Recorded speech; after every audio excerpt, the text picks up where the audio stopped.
Pembatasan sosial berskala besar atau PSBB di wilayah Jawa Barat resmi berakhir pada 19 Mei 2020.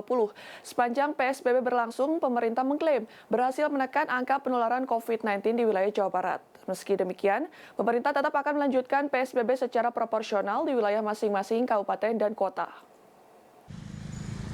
PSBB di tingkat Jawa Barat yang dimulai sejak 6 Mei hingga 19 Mei 2020 diklaim pemerintah Provinsi Jawa Barat telah berhasil menurunkan angka penularan COVID-19 di 27 kabupaten kota. Berdasarkan data dari Dinas Kesehatan Provinsi Jawa Barat sejak awal Maret hingga 14 Mei, kasus harian penularan COVID-19 di Jawa Barat menunjukkan kurva menurun setelah diberlakukan PSBB. Penurunan sendiri berkisar sekitar 50%, yaitu dari 40 kasus per hari menjadi hanya 20 kasus per harinya. Dalam evaluasi PSBB, pemerintah Provinsi Jawa Barat juga menetapkan 8 indikator penilaian terhadap 27 kabupaten kota yang akan digunakan sebagai penetapan level kewaspadaan masing-masing wilayah. Kedelapan indikator tersebut yaitu laju ODP atau orang dalam pengawasan, laju pasien dalam pengawasan, laju kesembuhan, laju kematian, laju reproduksi COVID, laju transmisi, laju pergerakan kendaraan, dan kondisi geografis. Dari hasil penilaian ini, pemerintah Provinsi Jawa Barat menetapkan 5 level kewaspadaan, yaitu zona hitam atau wilayah wajib lockdown, zona merah membatasi kegiatan sebanyak 70%, zona kuning membatasi kegiatan sebanyak 40%, zona biru sudah boleh berkegiatan 100% namun dengan protokol kesehatan, dan zona hijau di mana tidak ada lagi kasus COVID-19.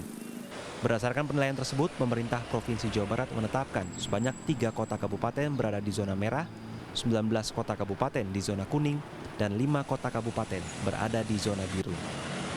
Kami sepakat gugus tugas untuk melanjutkan PSBB Provinsi sampai tanggal 29 Mei 2020, tapi bentuk PSBB-nya adalah PSBB proporsional, yaitu menyerahkan prosentase PSBB-nya kepada kota kabupaten karena sudah diberikan data yang jelas posisi indeks masing-masing, sehingga nanti ada daerah yang fokus pada PDP, ada daerah yang fokus pada pemudik ODP, ada daerah yang fokus pada yang pasien positif, dan lain sebagainya. Nanti PSBB juga disarankan bisa pembatasan sosial, boleh pakai judul, boleh tidak, itu dilakukan di level desa dengan diskresi dari Bupati. Sementara evaluasi dari Kepolisian Daerah Jawa Barat menunjukkan telah terjadi sebanyak 427.000 pelanggaran selama masa PSBB Jawa Barat berlangsung. Pelanggaran didominasi oleh warga yang tidak memakai masker dan kendaraan yang diduga akan mudik. Petugas pun telah melakukan penindakan dengan memberikan surat teguran dan memutar balik kendaraan yang diduga mudik. Untuk Polda Jabar ini dan instansi terkait juga melakukan atau menggelar pos-pos penyekatan untuk larangan mudik, ya, tergabung di dalam operasi ketupat Lodaya 2020. Dari perbatasan antar provinsi ini kita menggelar ada 12 pos penyekatan yang mulai berlaku dari tanggal 24 April yang lalu sampai dengan kemarin. Yang sudah kita lakukan terhadap para pemudik, baik itu menggunakan angkutan pribadi maupun kendaraan umum, kita minta untuk putar balik.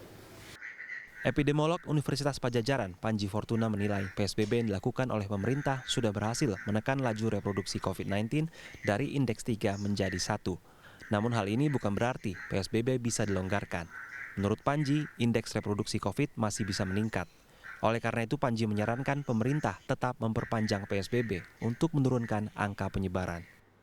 Jadi kalau dilihat ya, angka reproduksi dasar atau angka reproduksi yang di awal sebelum ada intervensi itu kan sekitar 2 atau 2 lebih.